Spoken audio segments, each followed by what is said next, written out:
اچھا اطہر بھائی، ایک بات میں آپ کو کلیئر کر دوں، میں نے کل بھی یہ بات کہی تھی، چونکہ ہم عمران خان صاحب کے بہت پرانے اتحادی ہیں، اور میرا خیال ہے کہ کسی ساتھی کا یہ اتحادی کا پتہ لگتا ہے ہارڈ ٹائمز میں، مشکل وقت میں، اور ان 2 سال کے اندر الحمدللہ میں، میری پارٹی، اسی طریقے سے مجلس وحدت مسلمین اور جو دیگر الائڈ فورسز تھیں وہ خان صاحب کے ساتھ کھڑے رہے استقامت کے ساتھ۔ ایک سرٹن سچویشن ڈیولپ ہوئی جب بلے کا انتخابی نشان واپس لیا گیا، تو اس کی وجہ سے اب کینڈیڈیٹس کی جو حیثیت ہے انڈیپینڈنٹ ہوگی، میری اپنی حیثیت انڈیپینڈنٹ ہوگی، کیونکہ last night that was the last minute call تھی، تو اس کے اندر میں تو اپنی پارٹی کا بھی وہاں پر جمع نہیں کروا سکا، میری اپنی حیثیت اس وقت انڈیپینڈنٹ ہوگی، تو مجھے اپنی پارٹی کی وہ سیٹ دوبارہ جوائننگ دے کے وہاں پر واپس لینی پڑی ہے۔ لیکن میں ایک بات کلیئر کر رہا ہوں کہ ہم نے یہ جو اتحادی کا ساتھ دیا، مشکل وقت میں پاکستان تحریک انصاف کے ساتھ کھڑے ہوئے، اور آج ان کے بیکڈ ممبران کی جو شمولیت ہوئی ہے سنی اتحاد کونسل کے اندر، یہ غیر مشروط ہے، بلا مشروط ہے، بغیر کسی ٹرمز اینڈ کنڈیشنز کے ہے، اور یہ بات بھی میں بالکل بلیک اینڈ وائٹ کلیئر کر دوں گا کہ پالیسی جو ہے وہ ہوگی جو عمران خان صاحب کی پالیسی ہوگی، اور اس کے اوپر ہم میمورنڈم بھی سائن کر چکے ہیں۔ لیکن میرا خیال ہے کہ آپ کے درمیان باہمی اعتماد جب اس سٹیج کے اوپر ہو تو شاید میمورنڈم ایک فارمیلٹی رہ جاتا ہے، but let me make it very clear in black and white کہ policy will be of Imran Khan. ٹھیک ہے۔ اچھا سر، وفاق میں آپ کی کیا اس وقت امید کیا ہے؟ کتنے آپ لوگ بندے سیکیور کر لیں گے؟ کتنے لوگ آپ کی جماعت میں شامل ہو جائیں گے؟ اور دوسری جو جماعتیں ہیں، کیا آپ ان سے بھی کوئی رابطہ کر رہے ہیں کسی اتحاد وغیرہ کے لیے؟ اچھا اطہر بھائی، اس کے اندر 2 چیزیں ہیں۔ ابھی تک ہمارے پاس جو مخصوص خواتین کی نشستیں ملا کے وی آر کراسنگ 120 الحمدللہ، وی اسٹینڈنگ 120-125 ایٹ سر، پر یہ جو مخصوص نشستیں ہیں اس میں کوئی قانونی پیچیدگی تو نہیں؟ مخصوص نشستوں میں آپ لوگوں نے کوئی فہرست وغیرہ پہلے دی؟ نہیں سر، کوئی قانونی پیچیدگی نہیں آئے گی انشاءاللہ۔ ہمیں امید ہے کہ الیکشن کمیشن آف پاکستان میں اب وہ پرانے معاملات نہیں چلیں گے، اور ہمیں ہمارا حق بھی ملے گا، اور کسی قسم کا کوئی مسئلہ نہیں ہوگا۔ ہاں، اب ہمارا ایک کلیم ہے کہ ہمارے 180 MNAs جو ہیں انہوں نے الیکشن جیتا ہے۔ جب ہم یہ بات کرتے ہیں، اور گزشتہ روز بیرسٹر غور خان صاحب نے بھی جب یہ بات کی تو لوگ پوچھنے لگے کہ جی نہیں، آپ کے پاس تو 90+ ہیں، تو ہمارا کلیم یہ آپ ہوا میں بات کر رہے ہیں، یہ ہوا میں بات نہیں تھی۔ ہم اگر 180 کلیم کر رہے ہیں تو ان گراؤنڈز پہ کر رہے ہیں کہ ان 180 کانسٹیچوئنسیز کے form 45 authentic, signed and stamped by the respective presiding officers وہ ہمارے پاس موجود ہیں۔ اچھا، اس کے اندر 1 step ahead جاتے ہوئے ہمارے پاس اکثریتی حلقے ایسے ہیں جہاں پر اگر ایک حلقے کے اندر 10 امیدوار کنٹیسٹ کر رہے ہیں تو ہم نے باقی انڈیپینڈنٹ کینڈیڈیٹ سے بھی یا باقی دیگر پارٹیوں کے کینڈیڈیٹ سے بھی فارم 45 جو ہیں وہ حاصل کیے ہیں، and we are grateful to those independents کہ انہوں نے اسی کانسٹیچوئنسی کے فارم 45 ہمارے ہینڈ اوور کیے ہیں، اور کچھ کے اندر وہ فریق بنے ہیں اس کے اندر ٹریبیونلز کے اندر۔ اب اس میں دیکھیں بہت ایزی ہے کہ اگر ایک ہی پریزائڈنگ آفیسر 10 کینڈیڈیٹس کو ایک فارم 45 جاری کر رہا ہے، 9 کینڈیڈیٹس کے پاس فارم 45 ایک ہے، اور ایک جو صرف جتایا گیا ہے دھاندلی کر کے، 2 نمبری کر کے، مینڈیٹ چوری کر کے، اس کا فارم 45 ڈیفرنٹ ہے، تو قانونی طور کے اوپر وہ جن 9 افراد کو اسٹیمپڈ 45 فارمز پوری کانسٹیچوئنسی کے جاری کیے گئے ہیں تو وہی اسٹینڈ کرے گا۔ تو ان گراؤنڈز پہ ہم یہ کہتے ہیں کہ ہمارا مینڈیٹ ہے، عوام نے ہمیں مینڈیٹ دیا ہے، گورنمنٹ بنانا ہمارا استحقاق ہے، اور انشاءاللہ آپ نے دیکھا کل اسلام آباد ہائی کورٹ نے 3 نوٹیفیکیشنز معطل کر دیے لاہور اسلام آباد سے جو الیکشن کمیشن نے کامیابی کے جاری کیے تھے، تو وی آر ہوپ فل انشاءاللہ کہ ہم ان تمام سیٹوں کو ری گین کریں گے اور واپس کریں گے، اور ہمارا جو ہے وہ ایزیلی پورا ہوگا نیشنل۔ اچھا سر، اب تحریک انصاف جو ہے وہ استعفے کا مطالبہ کر رہی ہے چیف الیکشن کمشنر صاحب سے، کیا آپ بھی یہ مطالبہ کر رہے ہیں؟ اور یہ جو سارے معاملات ہیں، دیکھیں ابھی بھی یہ جائیں گے تو الیکشن کمیشن کے پاس، تو وہ جو صاف اور شفاف تحقیقات ہونی ہے، کیا آپ بھی یہ سمجھتے ہیں کہ ان کے لیے ضروری ہے کہ راجہ صاحب گھر جائیں؟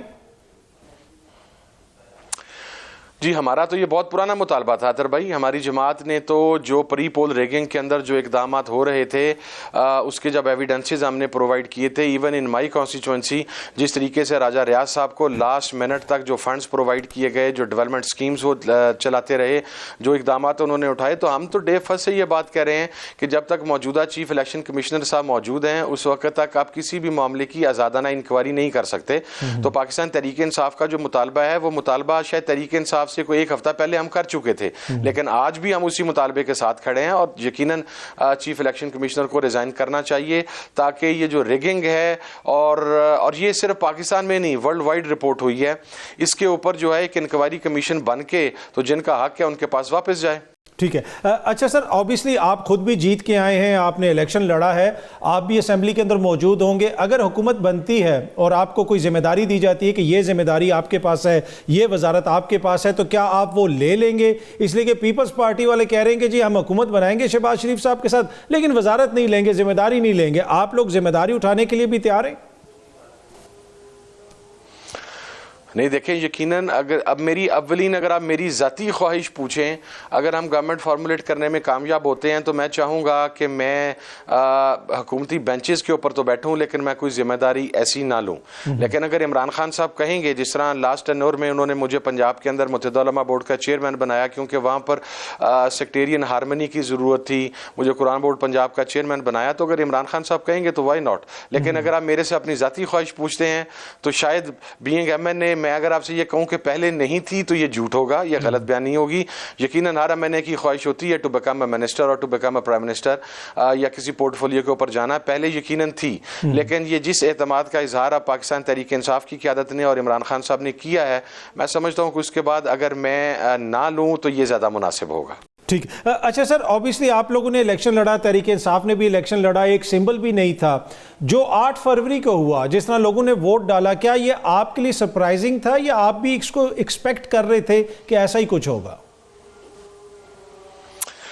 نہیں اطہر بھائی، میں آپ کو نا اس کے اوپر ایک چیز بتاؤں، ہماری فیملی چونکہ 70 سے مسلسل پارلیمنٹ میں ہے، الیکشن لڑتی آ رہی ہے، پارلیمنٹ میں رہی، میرے نانا، میرے والد، دیگر فیملی ممبرز، میں نے اپنی تاریخ، اپنی زندگی میں ان 44 سال میں کم از کم میں نے جو مناظر 8 فروری کو دیکھے وہ ان پریسیڈنٹڈ تھے۔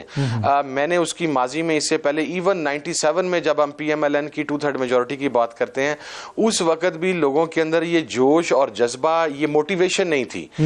اس وقت شاید پیپلز پارٹی کا جو ووٹر تھا وہ ہار مان کے اپنے گھر سے نہیں نکلا تھا، تو اس وجہ سے وہ ایک ڈیفرنس آ گیا کہ P M L N 2/3 majority کے ساتھ آگے چلی گئی، وگرنہ اگر آپ ووٹس دیکھیں 93 اور 97 میں تو کوئی زیادہ بڑا فرق نہیں تھا۔ مگر جو اس مرتبہ میں نے مناظر دیکھے، آپ یقین کریں، چھوٹے چھوٹے بچے، 10 سال 12 سال کے بچے، میں نے اپنی کانسٹیچوئنسی میں یہ دیکھا کہ وہ اپنی ماؤں کے ساتھ، اپنی بہنوں کے ساتھ، اپنے پیرنٹس کے ساتھ پولنگ سٹیشنز کے اوپر آ رہے ہیں۔ میں نے ایک آدمی کو دیکھا جسے ایک رات پہلے فالج کا اٹیک ہوا تھا اور وہ فیصل آباد کے ہاسپٹل سے اٹھ کے وہ اسٹریچر کے اوپر اسے لایا گیا ایمبولینس کے اندر اور وہ وہاں پر ووٹ کاسٹ کر کے گیا۔ تو یہ جو مناظر تھے یہ میں نے کم از کم اپنی سابقہ پولیٹیکل لائف کے اندر نہیں دیکھے۔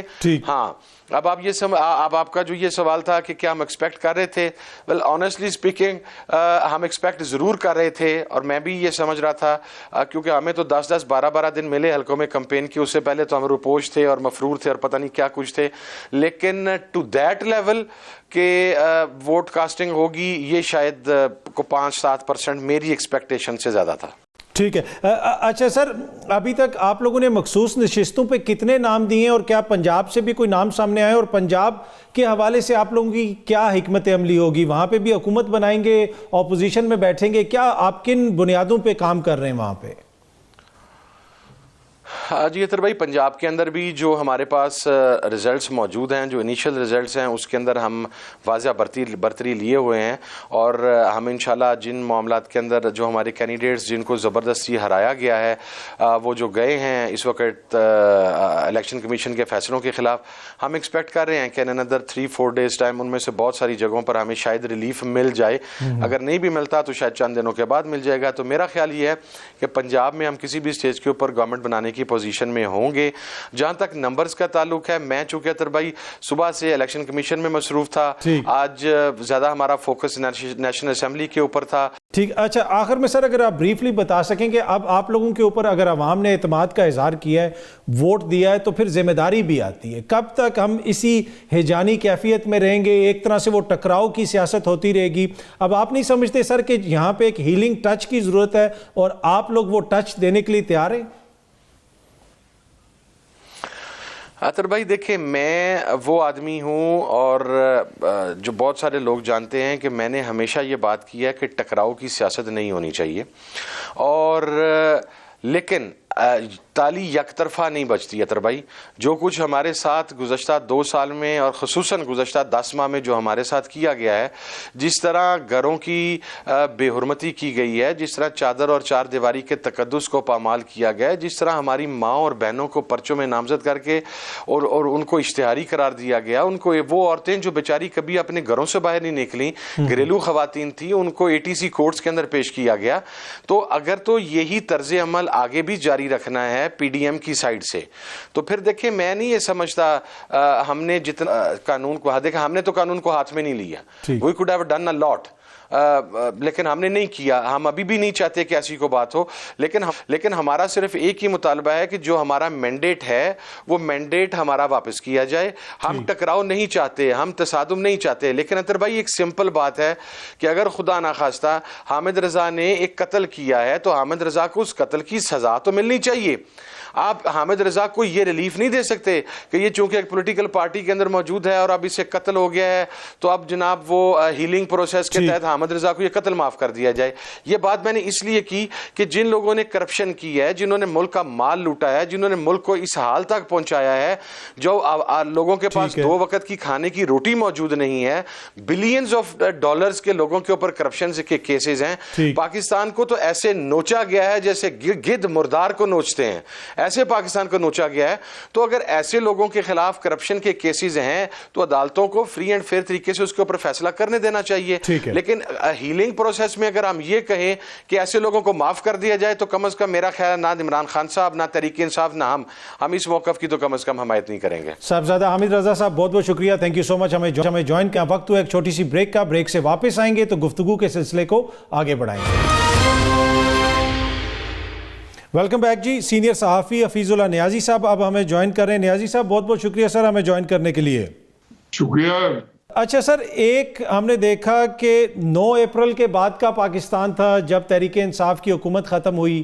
پھر ہم نے دیکھا کہ ایک 9 مئی کے بعد کا پاکستان تھا، اس کے اپنے زمینی حقائق تھے. اب یہ جو 8 فروری کے بعد کا پاکستان ہے جو 9 فروری سے شروع ہوا، اس کو آپ کیسے دیکھ رہے ہیں؟ چیزیں بدلی ہیں یا چیزیں ابھی بھی ویسے ہی ہیں؟ دیکھیں جی، میں تو 8 فروری سے پہلے 2-3 چیزیں جو ہے وہ کنسسٹنٹلی اس کو ریپیٹ بھی کرتا رہا ہوں، اسٹیبلش کر چکا ہوں. پہلے یہ بات میں تسلسل سے دہراتا رہا ہوں کہ 8 فروری کا الیکشن ہو گیا تو بھی ستیہ ناس اور نہ ہوا تو سوا ستیہ ناس. کیونکہ میں کبھی بھی چیز کو آئسولیٹڈ کی طریقے سے نہیں دیکھتا ہوں، اور نہ میں کبھی قوموں کے یا ملکوں کے عروج و زوال کی جو کہانی ہے وہ چاہے تحلیل ہو رہی ہو قومیں یا قومیں آسمان پہ پہنچ رہی ہو، وہ 1 سال 2 سال 3 سال کا واقعہ نہیں ہوتا. نہ میں اس کا گاہک ہوں، نہ میں جو اس کسی ایسے فقہ کو جو ہے ترویج دیتا ہوں. دوسری بات یہ تھی کہ جو مجھے کوئی زیادہ خوش فہمی نہیں تھی. خواجہ ناظم الدین صاحب کو جب ہم نے معزول کیا تو اس سے جب میں نے گننا شروع کیا تو ہم 36 قسم کے نظام ٹرائی کر چکے تھے، اور یہ نظام نمبر 37 تھا. تو ساتھ میں نے یہ لکھا آخر میں کہ نظام نمبر 37 یہ کوئی 2-3 ہفتے پہلے کا کالم ہے، یہ وکری ٹائپ کا نظام ہوگا. یہ سارے پچھلے سارے نظاموں کا تسلسل بھی ہوگا اور ان کو پچھاڑ بھی جائے گا. تو میرا نہیں خیال کہ آپ ایک وقت میں جو ہے وہ جو بیچتے رہے اور پھر 4-6 مہینے بعد ٹوکو رکھیں کہ اس میں سے گندم نکلے گی یا کوئی زہریلا بیج بیجیں. 2014 سے ایک تسلسل شروع ہے پاکستان کے عدم استحکام کا، وہ پھر 2017 میں مزید انٹینسیفائی ہوا، پھر 2018 میں مزید انٹینسیفائی ہوا، پھر 2022 میں مزید ہوا. اب اس نے ہر دفعہ اگر میں یہ کہوں کہ دگنا ہوتا گیا تو پھر اس سے اندازہ لگا لیں کہ اب اگر 2018 سے کے بعد جو آیا وہ دگنا ہوا، جو 2022 سے اور آج تک چلا. تو اب دیکھ لیں کیا. اچھا سر، ان انتخابات سے پہلے یہ تاثر پایا جاتا تھا کہ میاں صاحب حکومت بنا لیں گے.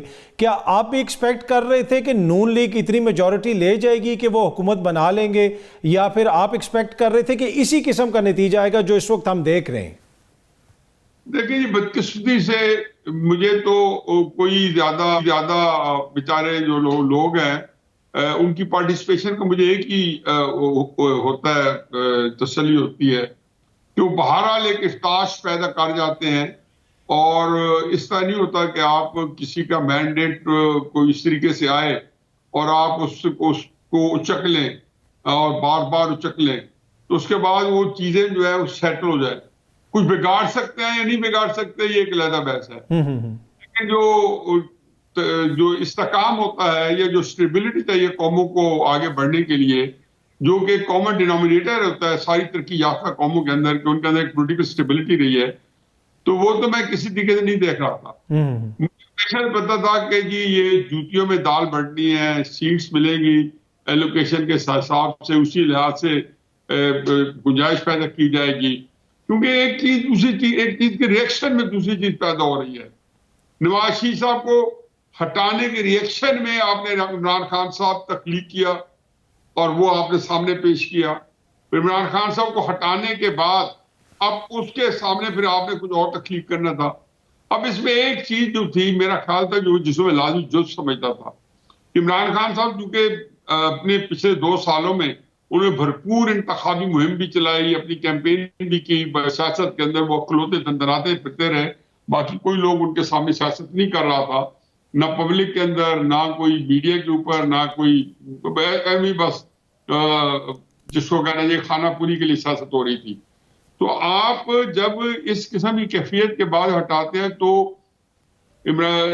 پھر آپ کو جو اگلا لیڈر چاہیے ہوتا ہے وہ کم از کم باقیوں میں سے قداور شخصیت ہو. جو باقی رہ گئے تو میں قداور شخصیت نواز شریف صاحب کی تھی. میرا خیال ہے کہ اسٹیبلشمنٹ صدق کے دل سے چاہتی تھی کہ نواز شریف آئیں اور اقتدار سنبھالیں اور چلائیں، کیونکہ یہ حالات ایسے ہیں کہ واقعتاً وہ آپ کو پھر عمران خان صاحب کو بھی اگر مائنس کر دیا ہے تو نواز شریف صاحب بھی بیٹھے رہے.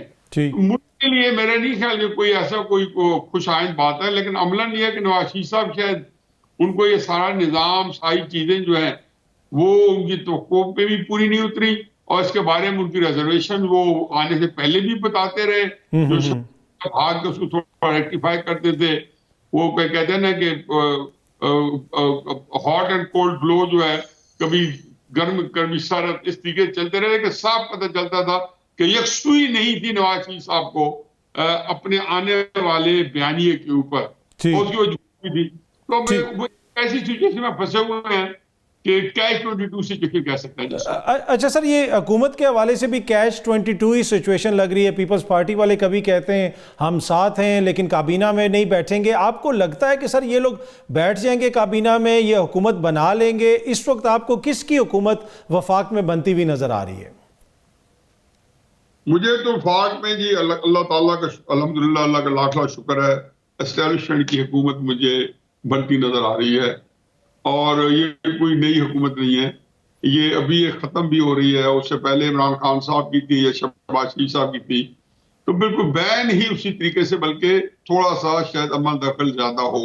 اچھا سر، آپ کو نہیں لگتا سر کہ یہ بڑا فیشنیبل ہے کہ اسٹیبلشمنٹ کو بعد میں یہ لوگ الزام دیتے ہیں؟ اب مولانا صاحب بھی ذکر کر رہے ہیں کہ جی وہ ووٹ آف نو کانفیڈنس بھی کسی اور کی مدد سے آیا تھا، لیکن عوام نے ووٹ تو سر ان کو دینے تھے نا. عوام نے اگر ان کو مسترد کر دیا تو اس میں اسٹیبلشمنٹ کا کیا قصور ہے؟ دیکھیں یہ شوقیہ کام ہے ہمارے. میں نے ابھی کالم لکھا ہے اس الیکشن کے اوپر، تو پہلا فکرہ یہ لکھا ہے کہ سسٹم کے اندر سانپ موجود ہے. یہ جو لکیر پیٹتے ہیں یہ ایک شوقیہ کام ہے. یہ ایک عمل اڈاپٹ کیا ہوئے سیاستدانوں کے پاس کوئی جب شغل نہیں رہتا تو وہ لکیر پیٹنا شروع کر دیتے ہیں.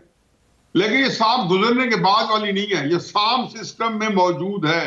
میں نے کہا کہ پہلے ہی میں نے عرض کر دی تھی کہ نظام نمبر 37، نظام نمبر 36 اور 35 سے کوئی مختلف نہیں ہونا. ٹھیک ہے.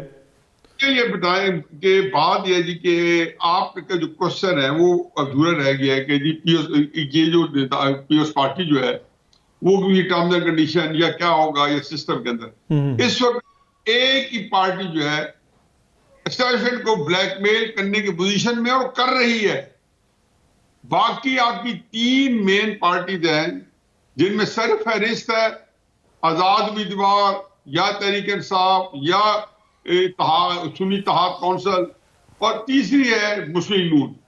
یہ کم از کم 2 پارٹیاں تحریک انصاف کیونکہ سب اسی چیز سے متعارف ہے اور مینڈیٹ بھی انہیں کے پاس ہے, اور مسلم نون وہ آن بورڈ ہے. یہ کسی غلط فہمی میں نہ رہے, یہ میرا اطہر قاضی میرے پیارے پیارے چھوٹے بیٹے برخوردار کا اور میرا ثانیہ تو ہو سکتا ہے,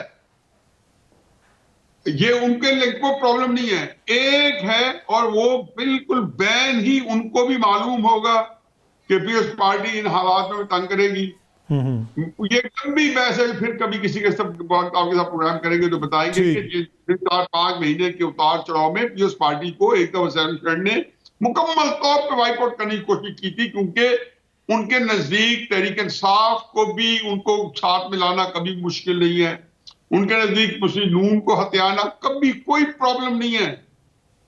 سگا بھائی جو ہے وہ جیل میں پڑا ہے اور دوسرا سگا بھائی جو ہے وہ اسٹیبلشمنٹ کے ہاتھوں میں کھیل رہا ہے. یہ تحریک انصاف میں عمران خان صاحب 10 اپریل کے بعد اسٹیبلشمنٹ مخالف بیانی اٹھاتے ہیں. ایک لیڈر بتا دیں عمران خان صاحب کے بعد number 2, number 3, number 4, number 5, number 6 جنہوں نے اشارتاً کنایتاً بھی کسی جگہ پہ عمران خان صاحب کے بیانی کی حمایت کی, بلکہ انہوں نے اپنی لاطالقی کے کہیں نہ کہیں کوئی نہ کوئی طریقہ کار آپ کے سامنے لے آئے ہوں گے. تو یہ میرا اور آپ کا ذاتی ثانیہ ہے کہ یہ دونوں پارٹی جو ہے اسٹیبلشمنٹ کے لیے ہتھیانا بہت آسان کام ہے, ہتھیار چکے ہیں. تحریک انصاف اسپرٹ میں سب کچھ اسٹیبلشمنٹ کو دے چکی ہے. انہوں نے leader of the opposition assembly میں پہلے دی ہے, ابھی ان کا لیڈر آف دا ہاؤس وزیر اعظم کا کینڈیڈیٹ فائنل نہیں ہو رہا. انہوں نے تحریک انصاف کا جو چیئرمین ہے وہ پہلے دے دی ہے اور اس کا خیال تھا کہ تھوڑی سی سپیس مل جائے گی. ٹھیک ہے, انہوں نے ان کا توقع دی کہ شاید بھلا بھی مل جائے گور علی خان کے بعد, لیکن کچھ نہ کچھ بارہ مل گئی جس کے اوپر وہ دندنا بھی رہے ہیں اور دندنا چاہیے. اچھا سر, پر یہ دیکھیں اس میں سر اس وقت سیاست تو ہوئی ہے نا, ہر سیاسی جماعت نے سیاست کی ہے, تحریک انصاف نے جیل سے بیٹھ کے کی ہے, کسی نے باہر بیٹھ کے کی ہے. آپ کو ایز اے پولیٹیکل اینالسٹ آپ کس کی سیاست کو اوپر ریٹ کرتے ہیں اور کس کی سیاست کو کم ریٹ کرتے ہیں؟ میں حقیقت ہے کہ اطہر میں آج بھی ابھی یہی سارا دن یہی سوچ رہا ہوں. میں بالکل بلا مبالغہ, میرے بہت رنجشیں بھی رہی ہیں, بہت زیادہ خوشی بھی رہی ہیں. میں آج بھی سمجھتا ہوں کہ نواز شریف اکلوتے کی سیاست سب سے بہتر ہے. اور اس کی وجہ سر, اس کی وجہ یہ ہے کہ ابھی بھی جو راستہ وہ دکھانا چاہ رہے ہیں اسٹیبلشمنٹ کو وہ بہتر راستہ ہے. اس کی وجہ یہ ہے کہ 20 اکتوبر 2020 کو جب تقریر کی تھی گجرانوالہ میں, جبکہ عمران خان صاحب کی طرف سے ان کے اوپر آسمان سے شعلے گرائے جا رہے تھے, انہوں نے کہا کہ میرے عمران خان سے کوئی جگہ نہیں ہے. جنرل باجوہ آپ میرے مجرم ہو, جنرل شاہد بھی آپ قوم کے مجرم ہو, ریاست کے مجرم ہو. تو میں ایک ایسے بندے کے جس کے اندر ذہنوں میں جیل میں بھی ایک دفعہ ان کو ملا تھا. اور مجھے ایک اور بات ہے, میرا خیال ہے میں ریکارڈ پہ لاتا جاؤں, ان بندے کا نام ایسے نہیں لیتا ہوں کہ انہوں نے ان سے میں کبھی پوچھوں گا آپ کا نام لوں. یہ جنوری جب 2022 کے اندر نواز شریف صاحب کے سامنے پرپوزل گئی کہ جس وقت عمران خان صاحب جو ہیں وہ بالکل ان کے بارے میں اسٹیبلشمنٹ جو ہے بہت تندئی سے یہ مطالبہ کر رہی ہے کہ ان کو ان کے خلاف ووٹ آف نو کانفیڈنس لائی جائے اور بہت پریشر ہے. تو انہوں نے کہا جی کوشش کریں کہ عمران خان صاحب کو ٹٹولیں کہ اگر وہ ڈٹ جائیں تو آپ ان کا ساتھ دیں. یہ ان کی مرنے سے پہلے آخری جو تھی جو آواز پہنچی تھی. تو میں جب یہ باتیں سنتا ہوں اور اگر اس میں کچھ باتیں اگر جھوٹ سچ سے بالاتار ہو کے میں پہ دیکھتا ہوں تو میں کہتا ہوں کہ دیکھو آج بھی آپ عمران خان صاحب بہت اچھا لڑ سکتے ہیں, میڈیا بڑا اچھا ہینڈل کیا ہے, اسٹیبلشمنٹ کو آڑے ہاتھوں لیتے. ایک تو انہوں نے اپنا بلواک تیار نہیں کیا, تنہا رہ گئے. نواز شریف وغیرہ کو یا ذوالفقار بھٹو کو, نصرت بھٹو کی اور بینظیر کی سہولت تھی. عمران خان صاحب آج بیچارے اکیلے ہیں, ٹھیک ہے, وہ سیاست میں نہیں ہے کہ ان کو اس طریقے سے ان کے سخت بیانی کو لے کے آگے چل سکے. دوسری بات یہ ہے کہ ان کے پاس یہ کیپیسٹی نہیں ہے کہ جو سنجو نے آرٹ آف وار میں کہا تھا کہ نو یور اینیمی اور نو یور سیلف، وہ یہ بات تعین کر ہی نہیں سکتے سیاست کے اصولوں کے اوپر یا پیمانوں کے اوپر، یہ اس کی جانچ پر کہ دشمن کون ہے اور میرا دوست کون ہے، اور پھر میں خود مجھے جو ہے میری اپنے جو اہلیت ہے، اوقات ہے یا کیپیسٹی ہے وہ کتنی ہے۔ حفیظ اللہ نیازی صاحب بہت بہت شکریہ، تھینک یو سو مچ ہمیں جوائن۔ یہاں وقت تو ایک چھوٹی سی بریک کا، بریک سے واپس آئیں گے تو گفتگو کے سلسلے کو آگے بڑھائیں گے۔ ویلکم بیک جی، اب ہمیں جوائن کر رہے ہیں حافظ حمداللہ صاحب، ترجمان بھی ہیں اور سینئر رہنما بھی ہیں JUIF کے۔ حافظ صاحب بہت بہت شکریہ سر ہمیں جوائن کرنے کے لیے۔ اچھا سر، پہلے یہ اچانک پاکستان تحریک انصاف کے ساتھ آپ کے ایک دم سے رابطے ہونا شروع ہو گئے، وہ آپ کے اوپر الزامات لگاتے رہے، ماضی میں آپ بھی ان کے حوالے سے کچھ ناراضی کا اظہار کرتے رہے، تو اس وقت کامن گراؤنڈ کیا ہے آپ دونوں کے درمیان؟ بسم اللہ الرحمن الرحیم، بہت شکریہ کاظمی صاحب۔ دیکھیے، پاکستان کی ایک روایت ہے، اگر آپ ایک اسلامی حوالے سے، ایک مسلم قوم کے حوالے سے دیکھیں بھی ایک روایت اور اقدار ہے، اور اگر پشتون ولی کے حوالے سے دیکھیں بھی ایک روایت اور اقدار ہے۔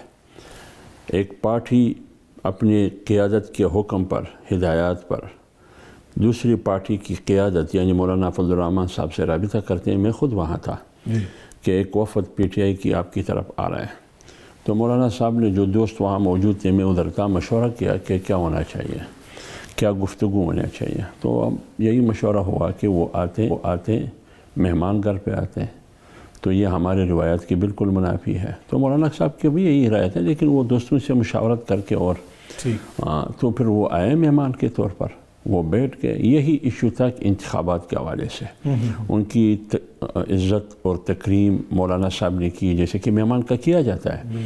گفتگو ہوئی تقریباً 1-1.5 گھنٹے، تو ایشو تھا انتخابات، 8 فروری کے انتخابات۔ تو ان کا موقف یہ تھا لباب کہ انتخابات میں ریگنگ ہوئی، انتخابات میں دھاندلی ہوئی ہمارے ساتھ، اور مولانا صاحب کو اپریشیٹ کیا گیا کہ آپ نے جو موقف لیا ہے اور اپنایا ہے، تو ہم اپنی قیادت کی طرف سے بھی اور ہم خود بھی آپ کی اس موقف کی تائید کرتے ہیں، ہم اس سے خوش ہیں، مطمئن ہیں، تو اسی لیے ہم آئے ہیں۔ اچھا سر، یہ بات آگے بڑھ سکتی ہے، یہ سیاسی اتحاد کی شکل اختیار کر سکتی ہے؟ بنیادی طور پر یہ بات تھی کہ ہم اس کو دھاندلی زدہ الیکشن کہتے ہیں۔ مولانا صاحب نے کہا کہ میں تو پہلے ہی سے کہہ رہا ہوں، ہنستے ہوئے یہ بھی کہا کہ خیبر پختونخوا میں تو ہم یہ کہتے ہیں کہ ہمارے ساتھ دھاندلی ہوئی اور آپ کے حق میں ہوئی۔ تو انہوں نے اچھے ماحول میں، خوشگوار ماحول میں بات ہوئی۔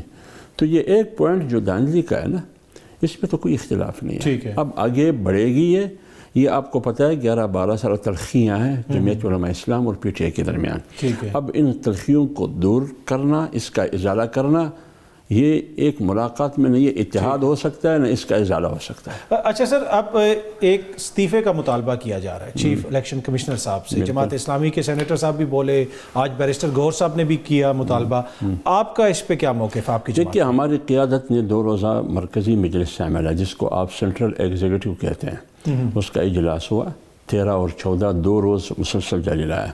اس کے بعد جو مولانا صاحب نے پریس بریفنگ دی، انہوں نے کہا چیف الیکشن کمشنر کو اور ان کے ممبرز کو، اس کے ادارے کو اس کا ذمہ دار ٹھہرایا سب سے پہلے، اور یہ مطالبہ کیا کہ وہ اس ذمہ داری کو نبھانے کے لیے اس میں وہ اہلیت نہیں ہے، کیونکہ الیکشن میں پتہ چلا جو نتائج ہمارے سامنے آ رہے ہیں، لہٰذا آپ کو مستعفی ہونے چاہیے۔ بالکل ہم مطالبہ کرتے ہیں کہ ان کو استعفیٰ دینا چاہیے۔ اچھا سر، مولانا نے کچھ ماضی کی باتوں کا بھی حالیہ دنوں میں ذکر کیا، اور ماضی میں مولانا خود بھی PDM کے سربراہ رہ چکے ہیں، تو ابھی مولانا کیا ناراضی کیا ہے؟ کیا نون لیگ سے کوئی ایشو ہے، پیپلز پارٹی سے کوئی ایشو ہے؟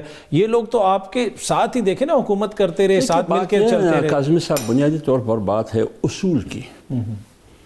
بات کیا ہے؟ اصول کی، اس کو پرنسپل کی۔ لیکن جو ہم دیکھ رہے ہیں ابھی، اصول کی بات نہیں ہو رہی ہے۔ اصول کیا ہے؟ قومی مفادات۔ اصول کیا ہے؟ حقیقی جمہوریت۔ اصول کیا ہے؟ ہر چیز آئین کے مطابق ہونی چاہیے۔ اصول کیا ہے؟ پارلیمنٹ کی سپریمیسی ہونی چاہیے۔ اصول کیا ہے؟ صاف اور شفاف، غیر جانبدارانہ، فری اینڈ فیئر الیکشن ہونا چاہیے۔ کیا یہ ہوا ہے؟ ہم کہتے ہیں نہیں ہوا ہے۔ مولانا صاحب نے PMLN کو مخاطب کر کے کہا کہ ہم دونوں PDM میں تھے، لہٰذا آپ کو اپوزیشن میں بیٹھنا چاہیے، کہ اس لیے 2018 کا الیکشن ہوا، PMLN کے ساتھ یہی مینڈیٹ تھی جو آج ہے، تو آپ ادھر کہا کرتے تھے کہ داندلی ہے، آج آپ کہتے ہیں کہ داندلی نہیں ہے۔ پی پی پی کے پاس یہی مینڈیٹ تھی، سندھ کی حکومت اور قومی اسمبلی میں یہی، اس وقت آپ کہتے تھے کہ داندلی ہے اور آج کہتے ہیں کہ داندلی نہیں ہے۔ فرق ذرا بتاؤ۔ فرق ہم یہ سمجھتے ہیں کہ فرق ہے اقتدار کی ہوس۔ اس وقت آپ کی اقتدار نہیں تھی، اس لیے آپ نے کہا داندلی ہے۔ آج وہی وہ کیا کہتے ہیں مینڈیٹ ہے آپ کے سامنے، لیکن اقتدار کا راستہ آپ دیکھ رہے ہیں کہ میرے لیے کھلا ہے، فضا ہموار ہے، تو اس لیے آپ داندلی کی بات نہیں کرتے۔ اصولی موقف صرف اور صرف جمعیت علماء اسلام کے کہ 18 کے نتائج کو بھی داندلی زدہ کہا اور انتخابات کو آج بھی داندلی زدہ کہتے ہیں کہ یہ جیلی اور ریگنگ ہوا اس الیکشن میں، اس کو ہم مسترد کرتے ہیں۔ اچھا سر، مولانا صاحب نے یہ بھی فرمایا کہ ہو سکتا ہے کہ ہم پارلیمانی سیاست سے باہر آ جائیں، آپ سمجھتے ہیں کہ ملک اس کا متحمل ہو سکتا ہے سر اس وقت؟ دیکھیں یہ جو ہم کر رہے ہیں کہ ہم پارلیمانی سیاست سے، ہمارا ایک آپشن یہ ہے کہ ہم پارلیمانی سیاست سے دور جا رہے ہیں، لیکن فیصلہ ہم نے چھوڑا ہے اپنے چاروں صوبوں کی کونسل پر، جو صوبائی کونسل ہے اور پھر مرکزی کونسل پہ فیصلہ انہوں نے دینا ہے، جو سپریم باڈی ہے جمعیت علماء اسلام کی۔ مولانا صاحب نے اپنی رائے کو اس کے حوالے کیا، وہ کیا فیصلہ دے دیں۔